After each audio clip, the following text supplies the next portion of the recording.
Tsy voatery mirona amin'ny fampiasana ny teknolojia ny fialamboly azo atao ao anatin'izao fotoanan'ny fialan-tsasatra izao.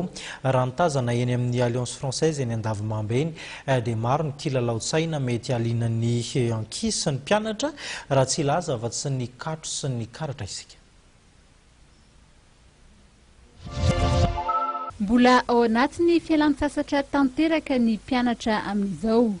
Isan'ny manitona ireo ankizy ny kilalaon-tsaina isan-karazany ka mahatonga azy ireo maro eto amin'ny Alliance Francaise Andavamamba anatrika ny etika manokana ho an'ny kilalaon-tsaina na ny salon des Jeux de Societe. Nanomboka tamin'ny alatsinainy lasa teo ny etika.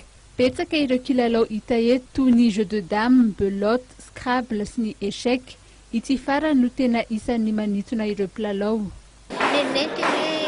Ny jeux de société amin'ny Alliance. Dia lany misafidy lalao échec? Inona tonga amin'izay? Dia iza nampianatra anao lalao échec? Mahita an'ireo olona manao échec ireny fotsiny. Eo ihany koa nefa ny kilalao malagasy tahaka ny fanorona sy ny katro. Manao concert dia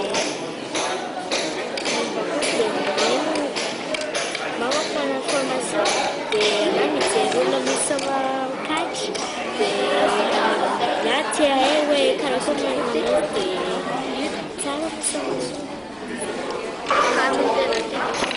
satria katro gasikasy. Isan'ny zava-baovao ihany koa ny kilalao fampianana karatra izay mitondra ny anarana hoe yo-yo. Principal-les jeux zany satria amin'ny anarany efa hoe duel de monstre dia principal-les jeux mampiasa monstre carte monstre ohatry zao mba handaniana amin'ny point de vue ny adversaire samy manana point de vue zany dia le monstre zany no mandany point de vue ny adversaire rehefa miataky izay ny objectif-any. Miala voly ny ankizy ka faly ihany koa ny ray aman-dreny.